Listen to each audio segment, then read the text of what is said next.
আসসালামু আলাইকুম। ইলাস্ট্রেটরের আজকের ক্লাসে আমরা দেখব হচ্ছে টাইপ টুল। তো ক্লাসে চলে যাওয়া যাক। তো আমরা হচ্ছে এখানে টাইপ টুলে যদি ক্লিক দেই, রাইট বাটন ক্লিক দেই আমাদের যে মাউসের, তো রাইট বাটন ক্লিক দিলে আমাদের এই অপশনগুলো আসবে। তো এই যে উপরে দেখব টাইপ টুল, এখানে ক্লিক দেওয়ার পরে আমাদের যেটা করণীয় সেটা হচ্ছে আমরা উইন্ডোতে যাব। উইন্ডো থেকে যাব হচ্ছে নিচের দিকে আসবো, এখানে অ্যারো চিহ্নতে ক্লিক দিয়ে নিচের দিকে আসলে দেখবো হচ্ছে টাইপ, এখানে ক্লিক দেওয়ার পর এই যে ক্যারেক্টার, এখানে ক্লিক দিলেই এই যে আমাদের যে অপশনটা আছে এটা চলে আসবে টাইপ টুলের। আমরা উপর থেকে অপশনটা কাজ করতে পারি, কিন্তু ভিতরে অনেক অপশনগুলো একটু বেশি থাকে। তো আসার পরে জাস্ট আমরা এখানে যদি একটা ক্লিক দেই তাহলে অটোমেটিকলি একটা লেখা আসবে, এবং কি একটা কাজ করা যায় এইভাবে। এটাকে আমি ডিলিট করে দিই। আমি টাইপ টুলে ক্লিক দেওয়ার পর যদি এরকম করে ড্র্যাগ করি, তারপরে ভিতরে অনেকগুলো লেখা চলে আসবে অটোমেটিকলি। বুঝতে পারছি? এটা ডিলিট করে দিই আবার। তো এরকম, তো আমি ক্লিক দেওয়ার পরে তো আমাদের যে লেখাটা আছে এটাই থাকুক। এটাকে সিলেক্ট করার পরে হচ্ছে একটা কাজ করা যাবে। সিলেক্ট করার পরে আমরা এইদিকে দেখবো হচ্ছে টাইপের যেটা আছে আমাদের সেট দ্য ফন্ট সাইজ। তো এখানে আমরা এই উপরের আরোতে ক্লিক দিলে এটা বড় হবে, ক্লিক দিয়ে ধরে রাখলেও হবে চাপ দিয়ে। আবার নিচের দিকে যদি ক্লিক দিই তাহলে ছোট হবে। তো উপরে দিলে বড় হবে, নিচে দিলে ছোট হবে। আবার এখানে ক্লিক দিলেও আপনি এই যে মানগুলো আছে এগুলো দিতে পারেন। আবার ইচ্ছা মতো এখানেও লেখাও দেওয়া যাবে। ধরি আমি যদি 200 দিই, 200 দিলাম ইন্টার, তো ওরকম বড় হয়ে গেছে। তো স্বাভাবিক আমি একটা ফোন রাখি 72 রাখলাম, আর একটু বেশি রাখি 100 রাখি, ইন্টার। তো আমরা ফ্রন্ট আমাদের ইচ্ছা মতো নিতে পারি। এখন হচ্ছে আমরা এটাকে সিলেক্ট করার পর আমরা এদিকে দেখবো আমাদের যে ফ্রন্টটা আছে এই যে উপরে, এখানে ক্লিক দিলেই এর চিহ্নতে ক্লিক দিলে একটু লেট করতেছে আসতে, তো আসছে। তো এখানে ক্লিক দিলে আমাদের বিভিন্ন ধরনের ফন্ট, এই ফন্টগুলো উপরে রাখলেই আমরা এখানে রিফ্লেকশনগুলো দেখতে পারবো, ইফেক্টগুলো। জাস্ট নিচের দিকে আসি, এই যে দেখছি বিভিন্ন ধরনের ফন্ট, তো ওরকম ফর্মগুলো হচ্ছে। তো আমাদের এখন যে ফন্ট আছে সেটাই থাকুক আপাতত, কোনো সমস্যা নাই। এখন উপর থেকে আমরা এখানে ফন্ট দিতে পারি, আবার এখানে সার্চও দিতে পারি, সার্চ বাটনে যে ফন্টটা দরকার এটা। আবার তার নিচে আমাদের যে অপশনটা আছে এখানে অ্যারো চিহ্নতে ক্লিক দিলে এই ফন্টের ভিতরে লেখার কিছু স্টাইল করা যায়, যেমন সে বোল্ড করা যাবে, ইটালিক করা যাবে। তো এরকম এই যে ইটালিক দিলে একটু বাঁকা হবে লেখাগুলা। আবার সিলেক্ট করি, আবার ক্লিক দিই, এখানে বোল্ড দেই, আবার বোল্ড ইটালিক করা যাবে। তো বিভিন্ন অপশন এখানে আছে। উপরেরটা হচ্ছে আমাদের ফন্টের যে হচ্ছে যে ফন্টগুলো আছে সেগুলো দেওয়া যাবে, আর নিচের থেকে হচ্ছে ফন্টের সাইজগুলো মেনটেন করা যাবে। সাইজ বলতে বলা হচ্ছে যে ইটালিক বা বোল্ড যে স্টাইল চাই সেটা মেনটেন করা যায় এখান থেকে। তো এটা আমরা মূলত রেগুলারই রাখি, রেগুলারে রাখবো সবসময়। তো এটা আমাদের ফন্ট, এখান থেকে আমরা বড় ছোট করতে পারি। আবার একটা ই আছে, তো এটা নিচে আসতেছে, আগে এটা দেখাই। এখানে আমরা এটা ডিলিট করে দিই, ডিলিট করে কিছু লেখা নিয়ে নিই এখান থেকে ড্র্যাগ করে। তো লেখা নিলাম। আমি এগুলোকে সিলেক্ট করার পর আমি এদিকে অটো দেওয়া আছে, তো এখানে একটা অপশন আছে আর একটা অপটিক্যাল। তো অপটিক্যালে যদি আমি ক্লিক দিই, এখানে দিলে একটু ছোট হচ্ছে। আবার আমি যদি অটোতে রাখি তাহলে একটু বড় হচ্ছে। মানে অনেক সময় দেখা যায় কি সাইড দিয়ে লেখাগুলা দেখা যায় যে লাইনের বাইরে চলে যাচ্ছে অল্পের জন্য, সেক্ষেত্রে একটু ছোট করার জন্য সাইজটাকে চাপানোর জন্য জাস্ট এখানে ক্লিক দিয়ে অপটিক্যাল দিলে হালকা একটু চেপে যাবে এরকম। আবার এটাতে আসি, এটা হচ্ছে আমরা যদি এখান থেকে অটো দেওয়া আছে, যদি আমরা এখান থেকে অপশনগুলো বাড়াই, এগুলা উপরে দিলাম, এই যে লাইনের ভিতরে যে গ্যাপগুলো আছে সেগুলো বাড়তেছে দেখছি। এই যে এখান থেকে যদি আর একটু দেখি 24 করে দেয়, আর একটু ছোট হয়ে গেছে, কিন্তু আমাদের এখান থেকে বাড়াইতে পারি, ক্লিকটা ধরে রাখবো তাহলে যে বাড়বে। উপরের হতে ক্লিকটা ধরে রাখলে দেখবো লেখার সাইজগুলো আমাদের অটোমেটিকলি বাড়তে থাকবে। কিন্তু এরকম থাকলে হবে না, আমরা বিভিন্ন সময় যে সময় যেটা দরকার, আমরা সেই সময় সেটা রাখবো। তো এখন হচ্ছে আমরা একটা কাজ করি, এখানে ক্লিক দেওয়ার পর এখানে অটো দিয়ে রাখবো। অটো দিয়ে রাখলে কি হবে, অটোমেটিক যেটা থাকে ডিফল্ট ভাবে সেটা হয়ে থাকবে। ওকে, আবার সিলেক্ট করলাম আমরা এটাকে। সিলেক্ট করার পরে আমরা এইদিকে দেখবো হচ্ছে 100 দেওয়া আছে আমাদের ভার্টিক্যাল, আর হরাইজন্টাল স্কেল দেওয়া আছে 100। তো ভার্টিক্যাল মানে হচ্ছে আমাদের যে লম্বালম্বি লেখার যে সাইজটা 100 আছে, আর হরাইজন্টাল 100 আছে। তো আমরা এখান থেকে যদি বাড়াই দিই, এখান থেকে যদি বাড়াই লেখার এগুলো বেড়ে যাচ্ছে, লেখাগুলো লম্বা লম্বা হয়ে যাচ্ছে। তো সেই ক্ষেত্রে আমরা সবসময় মনে রাখবো এটা আমরা সবসময় 100 রাখবো, তাহলে লেখার ফন্ট সাইজ ঠিক থাকবে। এবং হরাইজন্টাল যদি আমরা বাড়াই দিই লেখার পাশটা বেড়ে যাবে। এই যে এদিকে যদি আমরা বাড়াই দিই, এদিকে আসি 150 করে দিই, এই যে বাইরে যাচ্ছে, তো এটা ভালো লাগবে না দেখতে, লেখার মানটা নষ্ট হয়ে যাবে। তো সেক্ষেত্রে আমরা সবসময় এই দুইটা 100 রাখবো, এই দুইটাতে আমরা কখনোই হাত দিব না। ওকে, আবার এইদিকে নিচের দিকে আসি, এইদিকে যদি আমরা এটাকে বাড়াই তাহলে দেখবো লেখাগুলো উপরের দিকে উঠতেছে, লাইনগুলো উপরের দিকে উঠবে। আবার নিচেরটাকে ক্লিক দিলে সব লাইনগুলো নিচের দিকে আসবে। ওকে, তো আমরা স্পেসিফিক কোনো লাইনকে সিলেক্ট করে যদি দিই, তারপরে সে উপরে নিচে ওঠানামা করে, যে উপরের দিকে যাচ্ছে আবার নিচের দিকে আসবে। তো সেই ক্ষেত্রে এটা সবসময় আমরা জিরোতে রাখবো, এখানে ক্লিক দিয়ে জিরোতে, সবগুলো জিরোতে রাখবো। ওকে, এখন আমরা আসি এই পাশেরটা, এটা হচ্ছে আমাদের ডিগ্রির যে মানটা, একটা লেখাকে আমরা ঘুরাইতে চাইলে এটাকে আমি ডিলিট করে দিই, আমি একটা সাধারণ একটা লেখা নিই। হ্যাঁ, তো আমরা এটাকে একটু বড় করে দিই, এখান থেকে 150 করে দিই, এটাকে এদিকে নিয়ে আসি। তো আমরা যদি চাচ্ছি যে লেখার মাঝখানে একটা লেখাকে আমরা একটু ঘুরাই দেবো, যেমন এসটাকে যদি আমরা ঘুরাই দিয়ে যাই, জাস্ট সিলেক্ট করার পরে এই ডিগ্রির এখানে ঘুরাই দেবো, এই যে ঘুরাই যাচ্ছে, দেখছি? এই যে জাস্ট একটা বাঁকা করে দিতে পারি, একটা লেখাকে মাঝখান থেকে বাঁকা করানো যায়, পুরো লাইনের লেখাটাকে বাঁকা করা যায়। তো এটাকে আমরা সবসময় 0-তে রেখে দিব। জাস্ট এই সম্পূর্ণটা সিলেক্ট করে এখানে 45 ডিগ্রিতে মাইনাসে, যে মাইনাসে হয়ে গেছে, আবার প্লাস দিলে প্লাস 45 হয়ে যাবে। তো এরকম বিষয়টা। তো এটা আমরা সবসময় 0 রেখে দিব। তো যদি কোনো লেখাকে আমরা ঘুরাতে চাই, যেমন আইটাকে, তো সেই ক্ষেত্রে হচ্ছে আমরা আমাদের এখান থেকে মানটা আমরা মেনটেন করতে পারি। তো এটা ইচ্ছা মতো।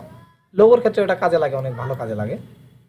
এখান থেকে এটাকে 0 করে দিব। ওকে, আরেকটা অপশন দেখবো, নিচের দিকে আমরা কিছু অপশন দেখবো, অল ক্যাপিটাল। জাস্ট হচ্ছে সম্পূর্ণটাকে সিলেক্ট করার পরে যদি এটা ক্লিক দিই, সবগুলা বড় হাতের হয়ে যাবে।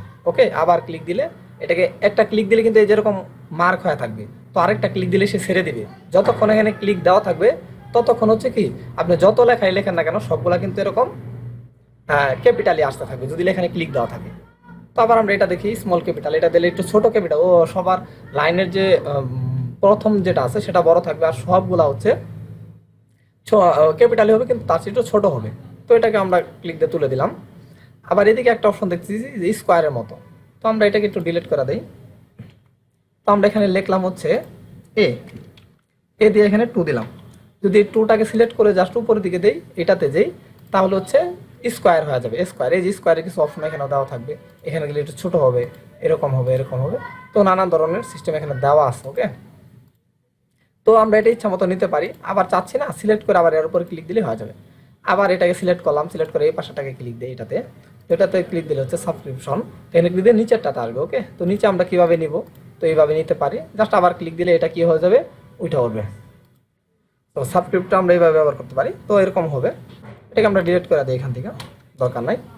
এটাকে আমরা ডিলিট করে দিই এখান থেকে। ওকে, তো এখানে আবার ক্লিক দিলাম। এখানে ক্লিক দেওয়ার পরে হচ্ছে আমরা লেখাটাকে আবার একটু এদিকে নিয়ে আসি, সরাই। এখন হচ্ছে আমাদের যে এখানে একটা অপশন আসছে দেখতে পাচ্ছি, এটা আন্ডারলাইনের।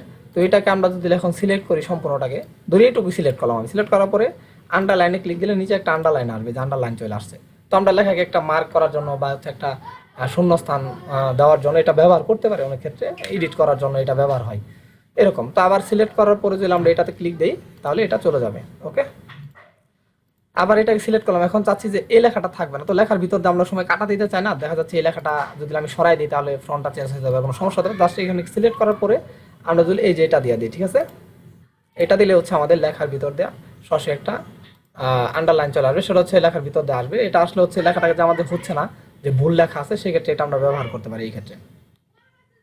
আবার এটাকে সিলেক্ট করি, সিলেক্ট করে এটাকে জাস্ট এখানে ক্লিক দিয়ে দিই, তো এটা আমাদের কিন্তু চলে গেছে। তো এইভাবে আমরা এটা ব্যবহার করতে পারি। আবার এটাকে সিলেক্ট করে আমরা কিছু অপশন আছে এদিকে, তো এগুলো ব্যবহার করতে পারি। জাস্ট আমরা এই অপশনগুলো আজকে জানতে পারলাম যে এরকমভাবে কাজ করে। আবার এইদিকে আছে একটা প্যারাগ্রাফ, তো প্যারাগ্রাফ এখান থেকে ইউজ করতে পারি বা উপর থেকেও ইউজ করতে পারি। তো আমরা এটাকে একটু ডিলিট করে দিই। ডিলিট করে আমরা একটা কাজ করি, আমাদের যে ফন্ট সাইজ আছে এটাকে আমরা 60-এ নিয়ে আসি। এখান থেকে আমরা কিছু লেখা নিলাম। ওকে, লেখা নেওয়ার পর একটা জিনিস খেয়াল করবো আমরা, এখানে আসার পর আমরা এটাকে একটু বড় করে দিই, বাড়াই দিই, এটাকে একটু এদিকে নিয়ে আসি। তো আমরা এটাকে সম্পূর্ণটাকে সিলেক্ট করলাম। সিলেক্ট করার পর আমরা যদি প্যারাগ্রাফে যাই, এই যে অ্যালাইন যদি আমরা লেফট দিই, তাহলে এই দিকে যে সমান থাকবে, লেখার আমার এই দিকে সমান আছে। তো আমি এটাকে আবার সিলেক্ট করি। আবার আমি যদি অ্যালাইন সেন্টার দেই, তো মাঝখান বরাবর একদমই থাকবে। এই পাশেও দেখছি গ্যাপ, এই পাশেও গ্যাপ, মাঝখান বরাবর সমান থাকবে। তো আবার রাইট দিলে, অ্যালাইন রাইট দিলে এই রাইট দিক দিয়ে সমান থাকবে, এই দিক দিয়ে যা খুশি তা হোক।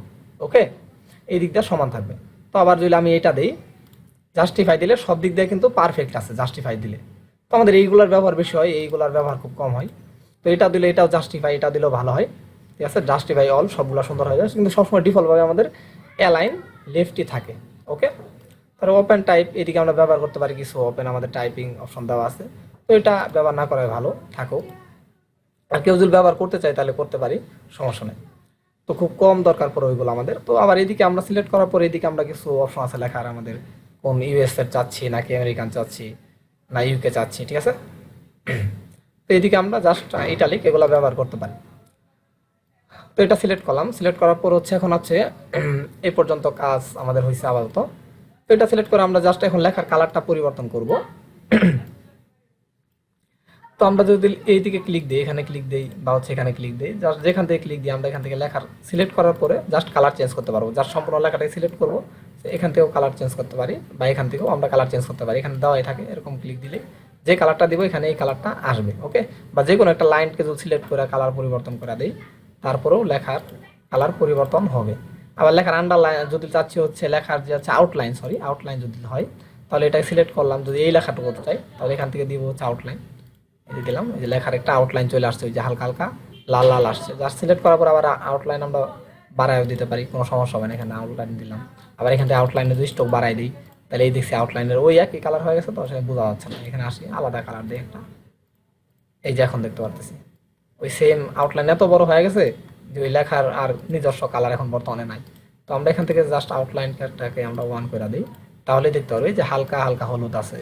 হয়তো বেশি আউটলাইন দিলেও দেখা যাবে না। ওকে, এরকম বিষয়টা, এই যে হালকা আসছে। আবার সিলেক্ট করে আবার একটু বাড়াই দিই, 2 3 দিয়ে দিই, এই যে এখন আরো বেশি হয়ে গেছে। আবার সিলেক্ট করি, আবার এখানে 2 দিয়া দিই, এই যে এরকম আউটলাইন হয়ে গেছে। তো এইভাবে আমরা ব্যবহার করতে পারি লেখার আউটলাইনগুলো, সব কিছু আমরা ব্যবহার করি, এখান থেকে কন্ট্রোল করতে পারি কালার সব কিছু। আবার এই যে এখান থেকে হচ্ছে আমরা যদি চাই যে লেখার আশপাশের আউটলাইনটা কেমন হবে, এখান থেকে জাস্ট ওটা সিলেক্ট করে দিলে আউটলাইন ওই মোতাবেক হবে। আবার এদিকে আমি সিলেক্ট এটা ডিলিট করে দিই, এটা আমার দরকার নাই। এখান থেকে আবার একটা লেখা লিখি, ধরি এটাই আছে আমাদের, এটাকে সিলেক্ট করার পরে আমরা এখান থেকে করে দেবো হচ্ছে 150 করে দিই। ওকে, তো 150 করার পরে এটাকে সিলেক্ট করলাম, সিলেক্ট করার পরে হচ্ছে এখান থেকে যদি আমরা এর আউটলাইন চেঞ্জ করি তারপরে আর অপাসিটি, লেখার অপাসিটি এখান থেকে কমাইতে পারি, যে হালকা হয়ে গেছে লেখাটা দেখছি। তো আবার অপাসিটি বাড়াই দিলে 100 করে রাখবো সবসময়, 100 করলে করা হবে। আবার যদি অপাসিটি একদম কমাই দিই তাহলে হচ্ছে হালকা হয়ে যাবে লেখাটা, এই যে ওয়াটার মার্কের মতো হালকা হয়ে যাবে। তো এইভাবে আমরা কাজগুলো করতে পারি। এখান থেকে তো আমাদের লেখার যে ফ্রন্টগুলো আছে ফ্রন্টগুলো নিতে পারি, যে কোনো ফ্রন্ট ব্যবহার করতে পারি, তো ইম্পর্টেন্ট ফ্রন্টগুলো। তো আশা করি সবাই বুঝতে পারছেন যে কিভাবে আমরা ইলাস্ট্রেটরে এই ফ্রন্টের যে কাজগুলো আছে এগুলো টাইপের কাজগুলো করবো, টাইপগুলোর। তো এর পরবর্তী ক্লাসগুলোতে এগুলো আসবে প্রত্যেকটা আলাদা আলাদাভাবে। তো আজকের ক্লাসটা এই পর্যন্তই, সবাই ভালো থাকবেন, আসসালামু আলাইকুম।